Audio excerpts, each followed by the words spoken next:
This podcast is sponsored by ScienceBasedLearning.com.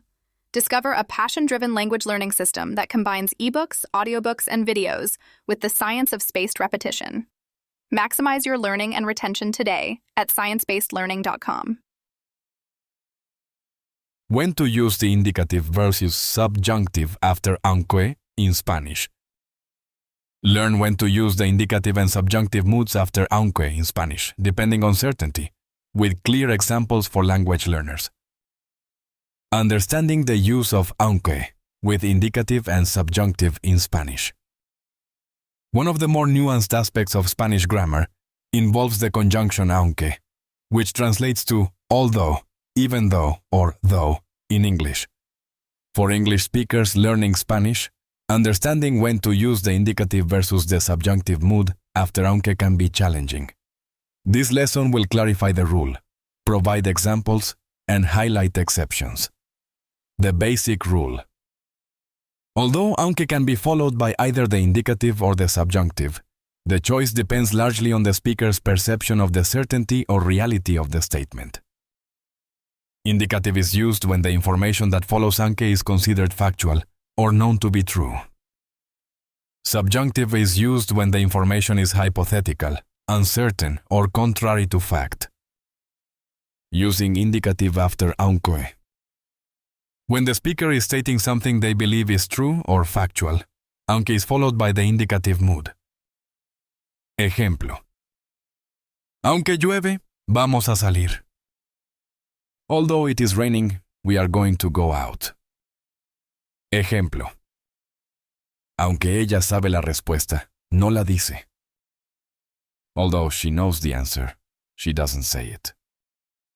In both cases, the rain is actually happening, and the person really does know the answer. Facts in the speaker's mind. Because of this certainty, the indicative is appropriate, using subjunctive after aunque. If the statement after aunque expresses doubt, hypothesis, or something that may or may not be true, the subjunctive is used. Ejemplo.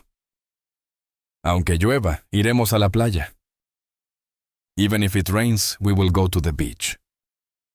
Ejemplo. Aunque ella sepa la respuesta, no la dirá. Even if she knows the answer, she won't say it.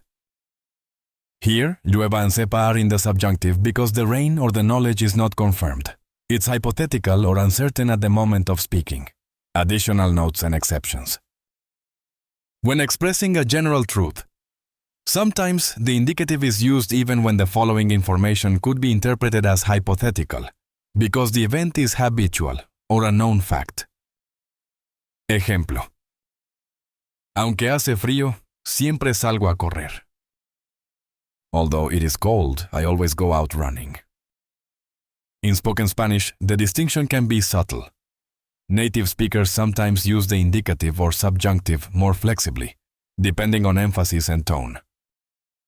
Negation does not change the mood choice. Whether aunque introduces a negative or positive clause, the mood depends on certainty. Summary of how to decide. Ask yourself, is the information after aunque real and factual, or is it a condition or something uncertain? If real or factual, use indicative. If hypothetical or unknown, use a subjunctive. Practice. Try to identify which mood to use in the following sentences. Aunque tenga que ser difícil, lo intentaré. Aunque tú tengas que tener razón, no cambiaré de opinión. Aunque él nos hizo venir, iremos sin él. Aunque sabes la verdad, no la dices. Answers. Sea, subjunctive, since it's a hypothetical even if. Tengas, subjunctive, even if you are right. Venga, subjunctive, even if he doesn't come. Sabes, indicative because it's factual you know. Understanding the subtle differences in mood usage after aunque will significantly improve both your comprehension and fluency. Learn more at ScienceBasedLearning.com for in-depth resources and exercises. Get your copy of comprehensive Spanish learning materials and take your language skills to the next level by visiting ScienceBasedLearning.com.